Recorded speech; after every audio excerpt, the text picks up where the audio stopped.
Bugun sizlarni o'zim bilan Kappadokiyaga sayohatga olib ketaman. Birinchi navbatda sariq jo'jaga o'xshab kiyinib oldim. Kiyim va aksessuarlarimni Istanbulda olganman. Soat 4da uyg'onib sharda uchishga ketganmiz. Yo'lda perekus uchun narsa berishdi. Men ham hali nima bo'layotganini anglab yetguncha sharlarning ishini kutib turdik va bizning sharimiz tepaga uchishni boshladi. Bu go'zallikni shunchaki so'z bilan yetkazib berish qiyin. Sharda uchish narxlari sezonga qarab 200-300 dollar atrofida bo'lar ekan. Men ikki kishiga 600 dollar to'lov qildim. Havo biz o'ylaganimizdan ancha sovuq ekan. Keyin bizga sharda uchganimiz haqida sertifikat va olcha sok berishdi. Va jiplarga o'tirib Kappadokiyani o'zimizniki qilib olib qo'shiqlarni aytib ekskursiyaga chiqib ketdik. Xorazmcha raqslarimizni gapirmasa ham bo'ladi. Oyimga ham umuman farqi yo'q, qo'rqmasdan liboy joyga yugurib kirib ketdilar.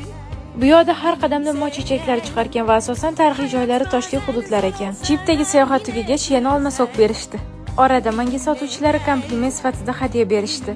Niyat qilib daraxtga sariq ip bog'ladim va yana biroz shopping qildik. Va kunni muzlik basseyn bilan yakunladim. Sayohatimning davomini ko'rishni xohlasangiz menga obuna bo'ling.